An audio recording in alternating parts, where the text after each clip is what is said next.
so that we can avoid them, because some things are really obvious, but some things are much more subtle. And so we're just going to talk about some of the things that I've seen. And I've worked with a little bit with the Joint Task Force on Medicare Fraud and Abuse, and that is a collective of several different groups that work to try to get this under control. So we'll just jump right in, but if you guys have any questions, you let me know.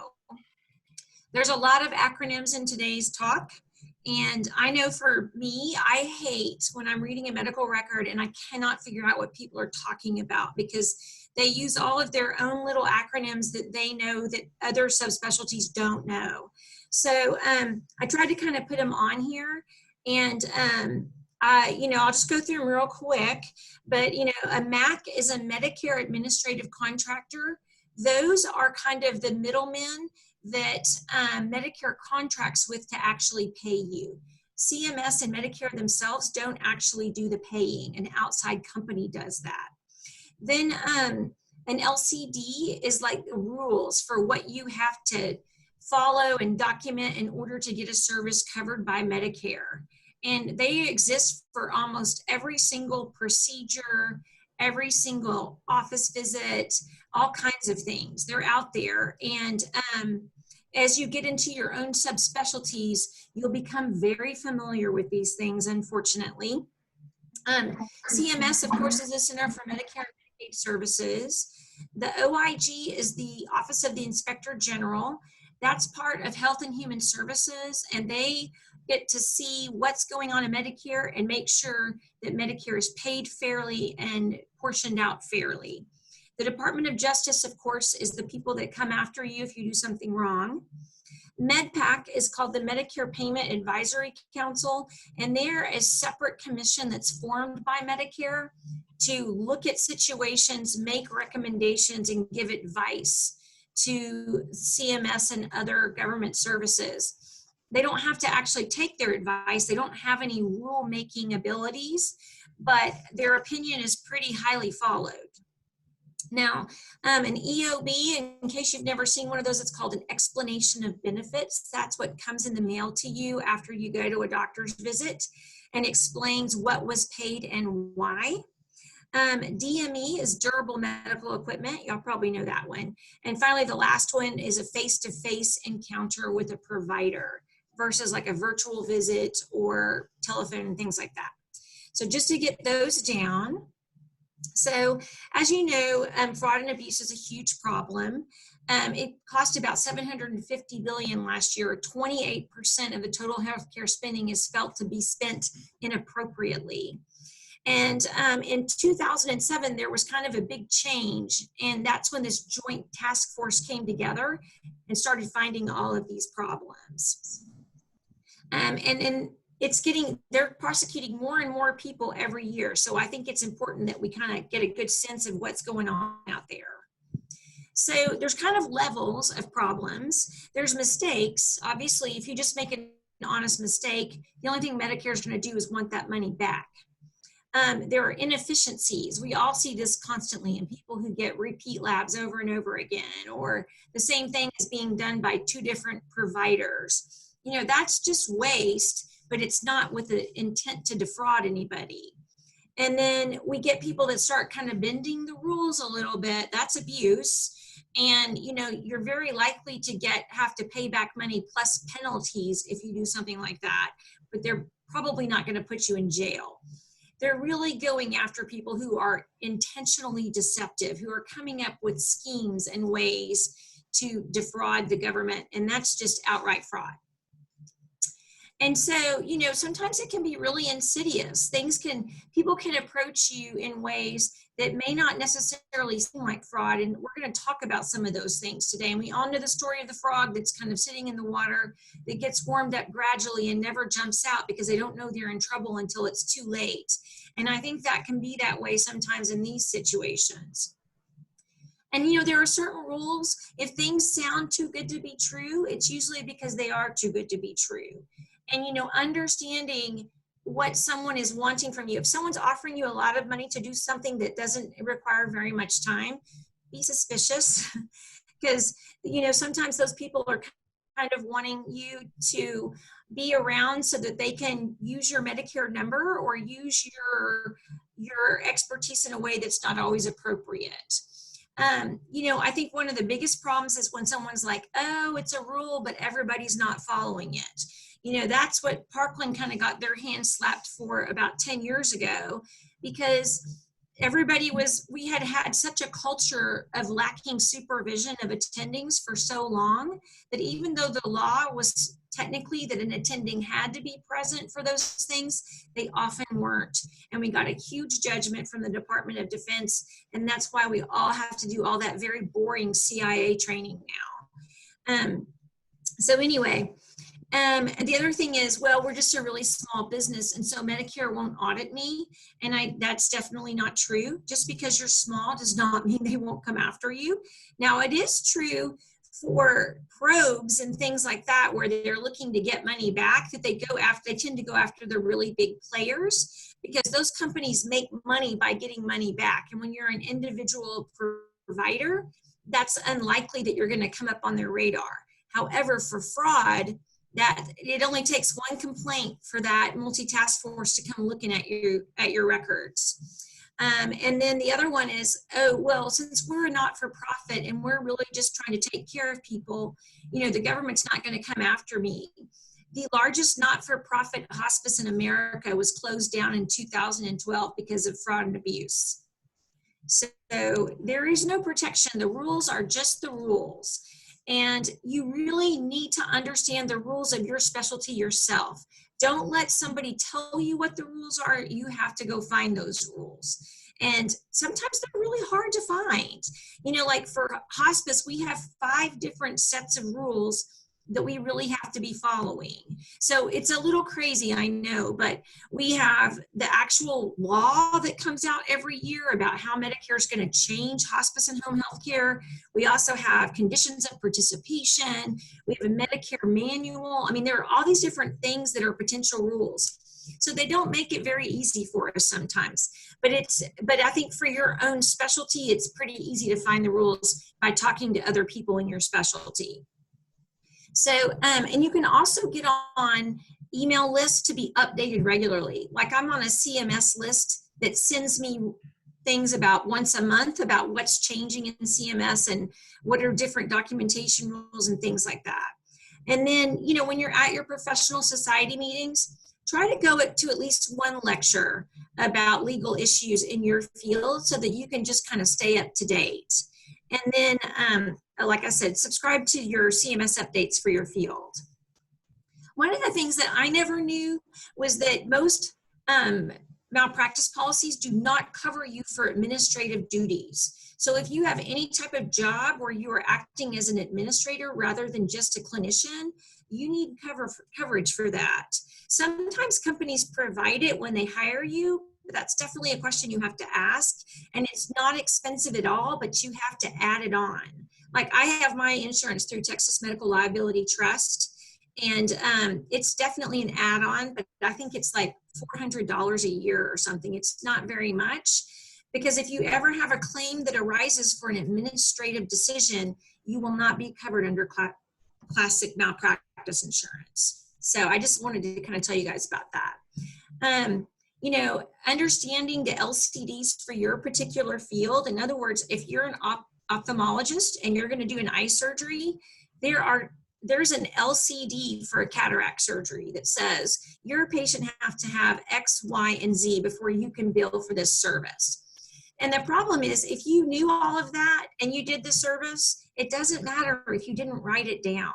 So you need to understand what those requirements are for your particular field so that you can be sure that you've documented it, so someone doesn't come back later and want that money back. The other thing is, even if you're in private practice, for yourself or someone to self-audit your charts every once in a while, or have a professional audit your charts. They just take a random sampling and look at, does your documentation meet guidelines? So that if someone ever does come in and look at things, you'll be sure you're doing it the right way. And the good thing is, CMS actually kind of tells us, they say, these are the things we're looking for in this industry. And so if you go to like the CMS page for ophthalmology, they're going to say, these are the fraudulent activities we're looking for. These are the probes that we're doing to see if people are overbilling or whatever. So they tell you pretty clearly what they're looking for. And the other thing is that the things that kind of cause you to show up on their radar is if you're seeing a patient very frequently. So anytime you're seeing a patient frequently, you need to be saying why you are continuing to see them so often. Let's see. Protect your patient's information. This is really important. A lot of fraudulent claims happen through something called ghost billing, where somebody steals your patient's information and then creates false claims for them.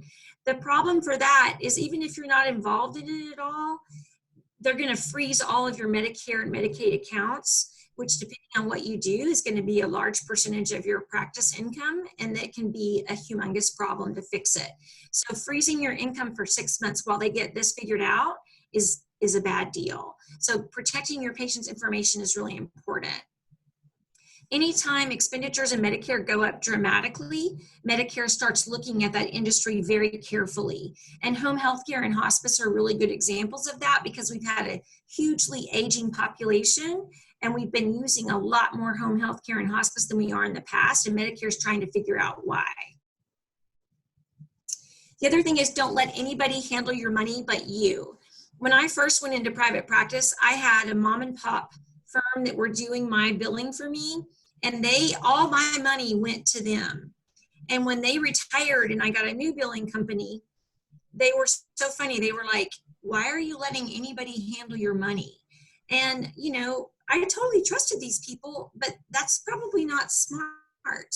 You should always be handling your own money. So what happens now is all my money comes to me or directly to my account, and then I send that information onto my billing company so they know what's been paid, but I don't let them collect it on my behalf, and you shouldn't either, because you can see where there's a lot of potential for fraud and abuse if your money is going straight through a third party. I think that makes sense. The other thing you can do is every once in a while, reconcile charges and EOBs to make sure they're the same. In other words, what you billed for a visit should be what was paid. But like, for example, I did some consulting on a case where a private physician had somebody in their office up billing. So the office manager was changing the charge to a higher level and then skimming that money off the top. And the physician never knew it because they weren't auditing, they weren't reconciling every once in a while what they were charging to what was actually billed and paid. So these are all things that when you work for a giant company, somebody does these things for you. But a lot of us graduate and go into private practice, and we may have 2 or 3 other doctors, and these aren't things they teach you to do in medical school, but they're really important. So some really obvious fraud traps are billing for a service that was never delivered. I mean, that's pretty obvious. Billing for equipment that's never been delivered. Performing services for patients who are not entitled under the guidelines to receive them. And this, I think, is one of the biggest temptations that we have in medicine because we want to help people. So let's say the service is covered if there is a symptom that's being generated to cover that service, but the patient has that problem, or the patient doesn't have the problem but wants the service. You know, it's a temptation to try to change your documentation to cover that service. Like, for example, let's say somebody is obese and wants to have bariatric surgery, but the surgery is only covered under their insurance if they have high blood pressure and diabetes or something. You know, that temptation is there to get something for the patient that they really want and that they probably need, but they are unfortunately under their insurance not eligible for. And that's just kind of one of the limitations of what we do, is understanding that. So those are things to watch out for. Some very less obvious fraud and abuse traps that I've seen are inducements. Nobody can ever offer you anything in order to refer a patient. So if someone wants to thank you with a gift, you say, no, thank you. I appreciate that, but no, thank you. So, you know, I think it's okay for a company to send you like a Christmas card or something like that. But one of the things I have always encouraged, what I've started doing since I have worked in fraud and abuse, is to tell people, you know, make a donation on my behalf. If you really want to send me something for Christmas, make a donation on my behalf. And I might make a suggestion to them. But I try to discourage them from sending me a gift because I just think, A, it's unnecessary. I'm referring patients to them because they're good at what they do, not because I'm getting something back. Fee splitting is when you have some kind of agreement with somebody to send them all your patients. This is illegal. I will say this has been really getting relaxed in the last few years because of ACOs and accountability organizations. There are subspecialty groups grouping together to offer services and to provide more efficiency and save money for the system. So as Medicare has been encouraging these kinds of things, I think they're realizing that there will be some referral patterns that happen like that. And I think that eventually this fee splitting idea may go away a little bit, but a lot of states still have these laws. Like we said, incentives to referrals are a big no-no. Upcoding, you know, make sure that make sure that your documentation is reflecting a level of coding and not try to bill higher than that. Shared beneficiaries, that's like a red flag in the Medicare system. In other words, if a home health care and a hospice share a lot of beneficiaries, Medicare is going to that's going to be a red flag to them. Something's not quite right in that referral pattern. Extending a service longer than is necessary. One thing you will find is lots of things come your way. It's going to be like 4 pages of home health care orders. And you're going to be like, oh my gosh, I'm not going to read this whole thing. But, you know, if a patient's been on home health care for a year, that should raise a red flag. Why aren't they? The whole point of home health care is that they get better and sign them off. So extending a service longer than is really medically necessary, we have to watch out for that. Duplication of services. This is a problem sometimes. If I'm seeing a patient, somebody else is seeing the patient, we're doing the same thing. A good example of this are patients that live in nursing homes. You have to be very careful about, you know, if Medicaid is paying for that nursing home, if my office is doing something or home health care is doing something or a hospice is doing something that Medicare considers a duplication, that can be a problem. And then finally, believe it or not, professional courtesy under most insurance plans is not okay. In other words, if I'm giving a discount to a physician who comes to see me, by law, I'm technically supposed to offer that same discount to everyone. So I think professional courtesy is a thing of the past.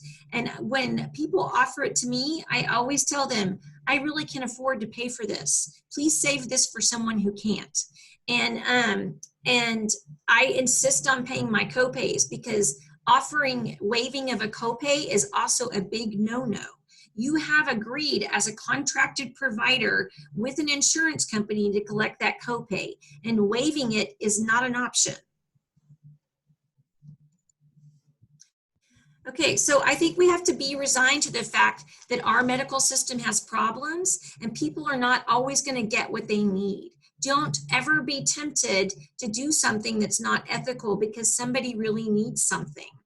Because we are very kind-hearted and we want to give people what they need, but you must follow the rules. And I tell people sometimes, you know, I'm really sorry. Under Medicare, you cannot get this benefit. And I'm sorry, but these are the rules. And when people ask me to break them, I say, look, this is Medicare fraud, and we can't give you this service because you don't meet the criteria. The other thing is to realize that these people investigating us, they are not the enemy. They really are our friends. They're not out there poking around in people who are trying to do a good job and make honest mistakes. They are going after people who have made some really horrible choices and have broken the law and have knowingly and willingly done it.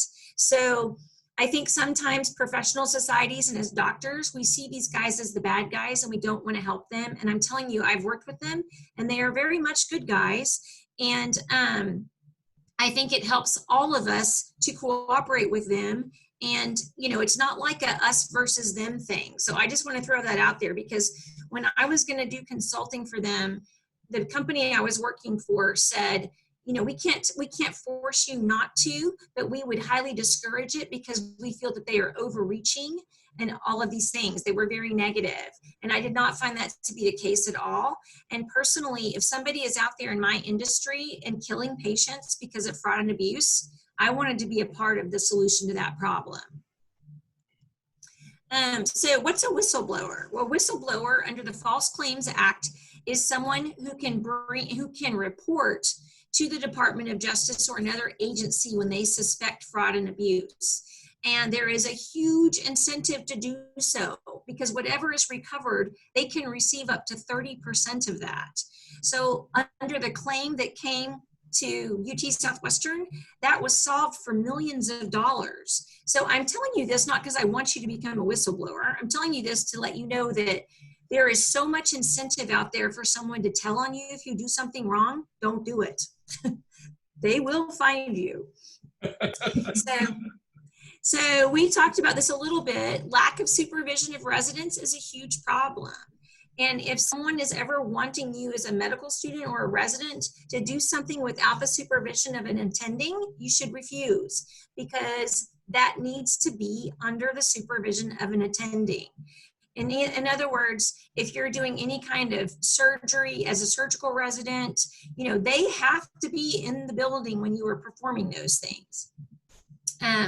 So corporate integrity agreements are what happens after a judgment. And that, like, you'll see when you start your residencies, you will have to spend many hours watching videos about CIA. And they're very boring. So in 2007, it was pretty amazing when they came up with this task force and started looking. They sampled randomly in Miami, because, you know, as you all know, Florida has a ton of retirees and people over the age of 65, and they were getting all these claims for, like, the claims for durable medical equipment shot up. So they randomly visited 1,600 businesses and found that like 25% of them weren't even real businesses that had been submitting claims for durable medical equipment. Wow. So it's a big problem, and we need to go after those people, because these are our tax dollars that they're defrauding the government from.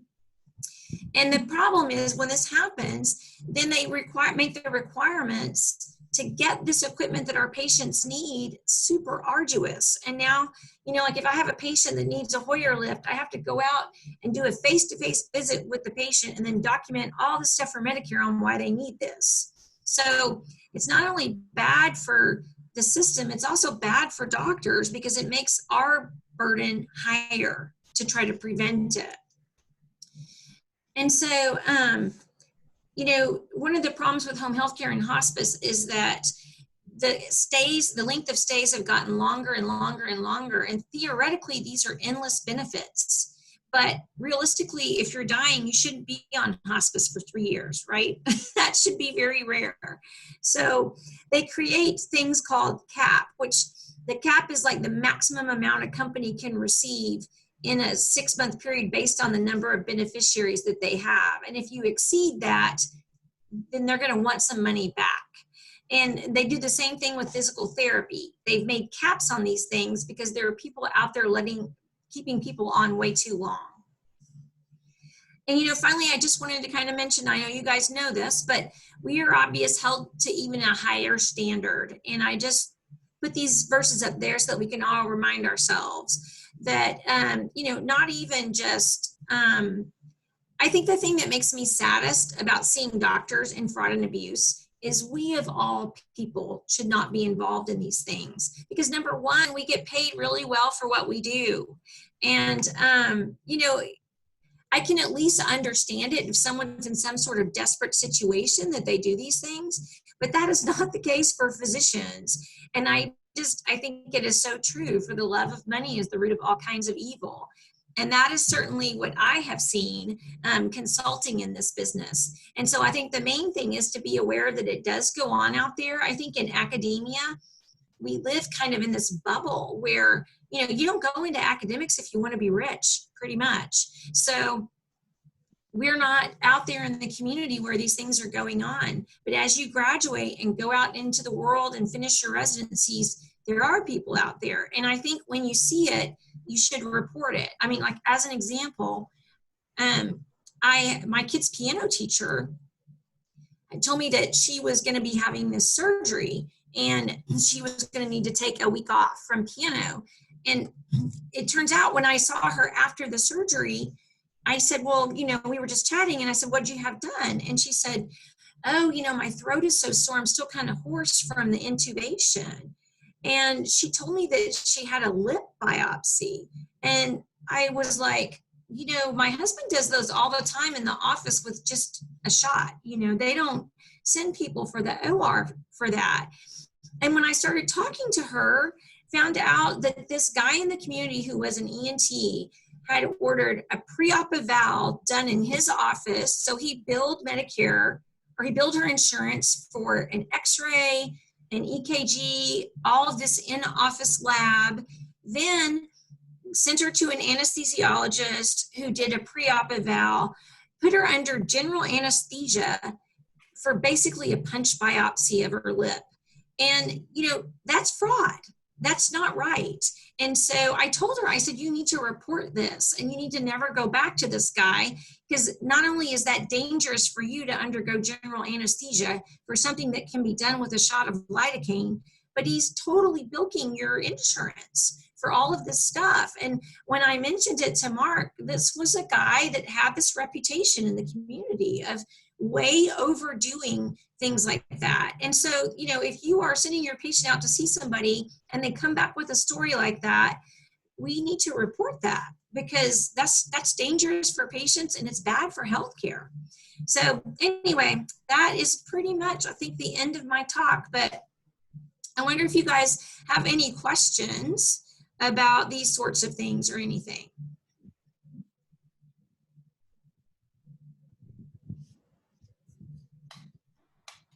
So I have a question. First of all, thank you. For the administrative Medicare, malpractice, the administrative coverage, like you talked about examples of fraud. I guess it would be helpful for me to understand examples of when I, as a physician, might make an administrative error, and when that clause of the malpractice coverage would cover that. Oh, well, that's not exactly what I meant. So let me clarify that. If you are working as an administrator, like a medical director for your group of physicians, or you have some sort of title that requires administrative oversight. Like, for example, I am the medical director of a hospice. So decisions that I make as an administrator, for example, policy decisions, like let's say, for perfect example right now, one of the things that I've been helping our hospice figure out is when it's safe for a nurse to return to work after exposure to COVID-19, or writing a policy about what level of PPE is needed for what kind of encounter. So let's say we tell a nurse that it's safe for her to go back, and then her patient becomes infected with COVID-19 and they sue me. They're suing me not because of I was in an encounter with the patient.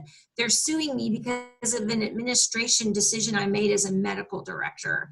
So it would usually involve being in some sort of administrative position apart from your medical decision making. Does that make sense? Yes. Thank you for clarifying that. That's when you would need that additional coverage. When you're just making administrative decisions in your own practice, you don't need it for that. Okay.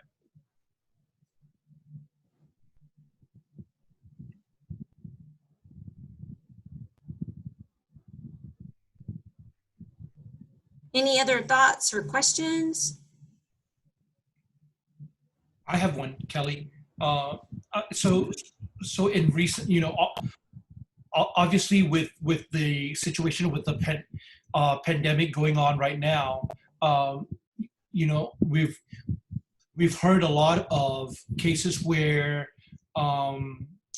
doctors have been either told or asked to, basically when they have a patient, pass away or something, to they're encouraged to basically write down that COVID was their cause of death, right?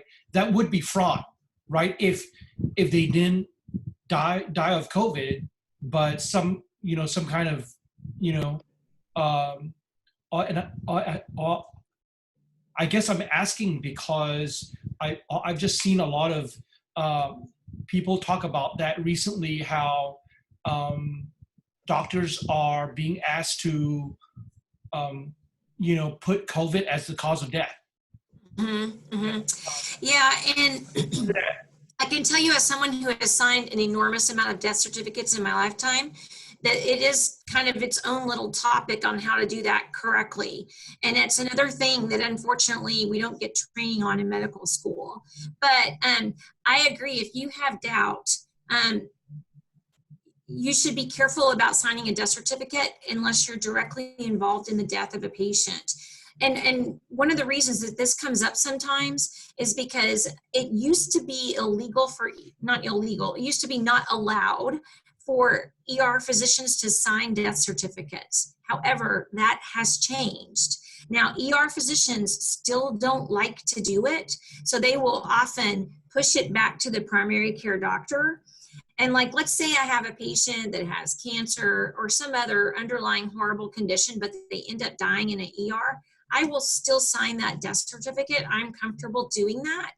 But if I were a primary care doctor and I had a patient that died that I wasn't expecting to die in an ER, I would probably refuse that. I would say, like, for example, I had a patient once that was on hospice, had cancer, but also had substance use disorder, and we ended up having to kind of fire him from hospice because he was totally abusing his meds. And then about 2 weeks later, while off my hospice, was found dead at home.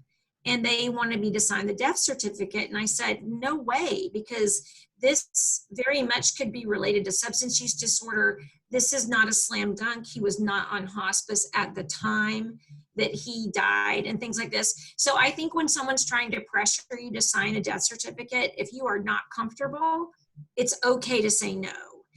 And, make them do the work that's needed to find the person that was actually present at the death, or have the medical examiner do a probe into the death, and then they can sign the death certificate.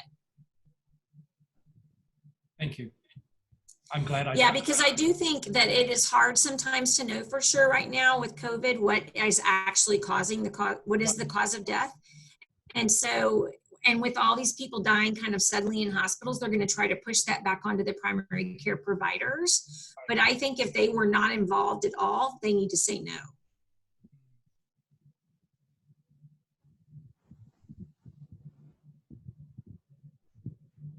I have a question about moonlighting. So, as residents have opportunities to moonlight, and some that I've heard of seem kind of what I would describe as shady. I want to give you an example. So for radiologists or radiology residents, we can actually go out to nursing homes on a van and do a fluoroscopic examination, a swallow study with a speech pathologist.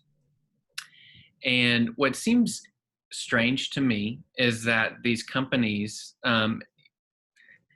will ask the resident, who is a physician, a medically licensed physician, to do a H&P. But the expectation is that,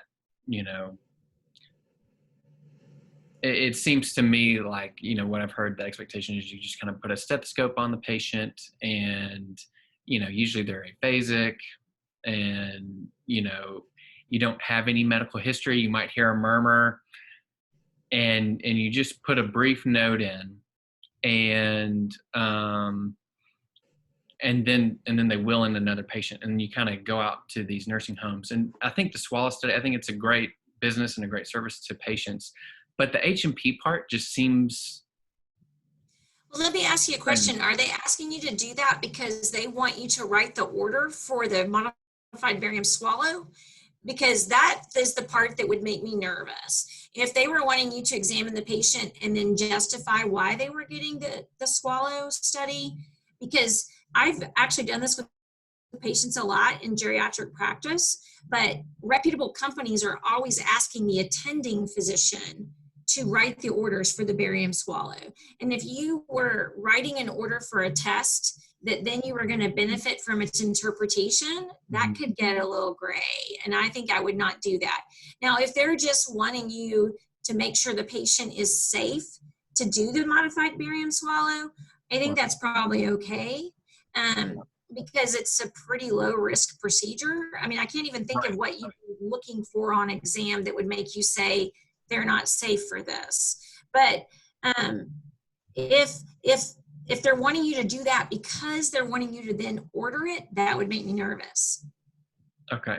So there's no ordering involved. It's just doing a basic H&P in interesting circumstances.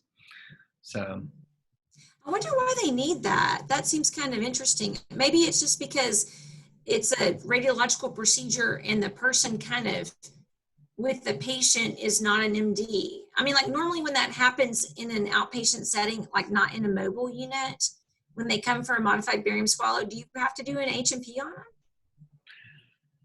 So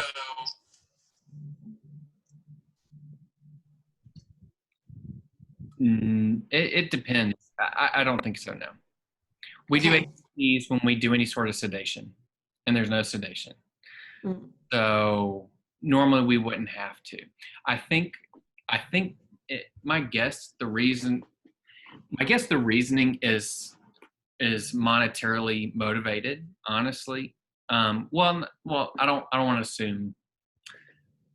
The benefits are, one, if the patient aspirates, like we can identify it and check the patient out and have that. It's actually after the exam that we do the physical. And so, that's one big thing we check for. And then, are you billing for the physical? See, I don't know. I think so. Because that could kind of be like an unnecessary thing. I mean, I can see why you're hesitant. That's the question that I have is, they need, so a speech language pathologist can't operate diagnostic imaging equipment. So they need someone with credentials to operate the x-ray machine, basically. And so someone has to be there to operate the machine. So that's why radiology residents will do it, because they're able to operate the machine. So, and then they're like, oh, by the way, doctor, perform a quick H&P for these patients, and you have a couple minutes. So. And the purposeful. Yeah, that would I can see why that's a little shady, because if it's not required that you perform a physical exam, and if they're billing that then as a physician encounter, right, when it wouldn't normally be billed as that, I can see why that would be a little shady. Yeah.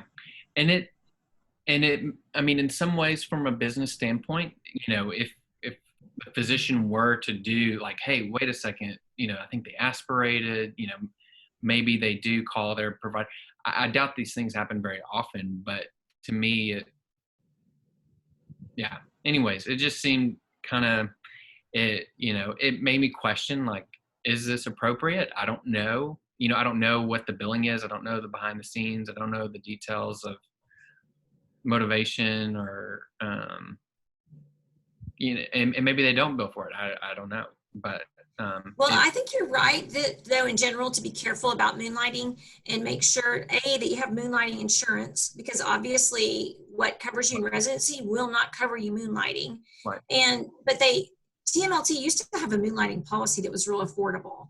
And so that's something that you should have, obviously, if you're going to do that. And then secondly, be leery of situations where someone wants you to do something that you're not qualified to do or that you don't feel comfortable doing. And, make sure that where you're moonlighting is appropriate to your skill level, because that's what I would be worried about. And I had seen, like, I had a fellow that was moonlighting in a situation and they told me about it. And I was like, oh, that is so bad. You need to get out of there. You shouldn't be doing that. And that is something that's very clearly has to be performed by someone who is employed by this group, and I was like, I think that the situation they're asking you to do is way too gray.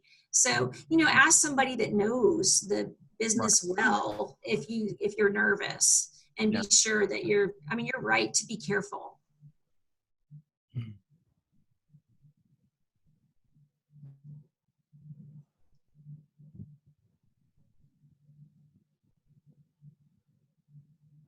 Any other questions?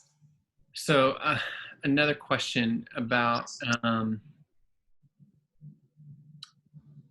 recommending products or drugs. Like if you were to receive money for advertisement or something not related to a specific patient encounter,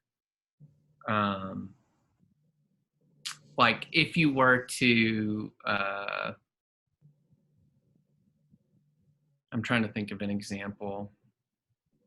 Oh, I can think of a bunch, because I think it is unfortunately very legal and done a lot, which is like selling supplements or products from your office. I mean, tons of dermatologists do this, and family medicine doctors and things like this. I personally feel like ethically, I don't think it's a good idea, because I feel like that the patient may be in a position where they feel like if they don't buy it, that you might not take as good a care of them or something. And for me, it would be unethical. I wouldn't want to go there, but I know there are lots of people that do it, and I don't think it's legally wrong. But for me personally, I kind of feel like it's maybe not the best idea. And then what about doctors who like sell supplements on their own? They're like, oh, I created the supplement. I mean, I guess obviously they're not recommending it to their patient as part of a patient encounter and billing their insurance, but I guess that would be a separate deal. Yeah, I don't know how that works. That's something I don't have any experience with. Okay. Yeah. So back probably about 10, 12 years ago, I used to sell Advocare supplements. And I can see how that can be a conflict of interest, right? If a doctor that, has supplements like in their office, and most patients trust their doctors. So like if I go and see my doctor and he's, and he has these supplements there, I'm more likely to buy from him than from someone else. Yeah, for me, it just feels like it's crossing a line that I probably wouldn't want to, but that's just me. But sometimes I think people feel really in their heart of hearts that these things really work, and it's the only way for their patients to get it or something. I mean, I can see where it wouldn't necessarily be ethically horrible. I just don't think I'd want to do it. Yeah. Hey, Kelley, did you want to share about your medical school experience with that classmate? You mean our imposter? Yeah. Well, that's fraud too, right? That's medical school fraud. That's definitely fraud. Yeah, we had a guy, it was so crazy. When we started med school, we were about 2 weeks into school, and one of the guys in our class tried to legally change his name. And it turns out that he knew the student and he came and the other student had ended up choosing another university, but he filled out the forms for this guy basically saying he was coming, showed up as him, and may have like gotten away with it if he hadn't tried to change his name legally. So that was kind of crazy, but that's pretty obvious fraud. At Southwestern. Yep. Wow.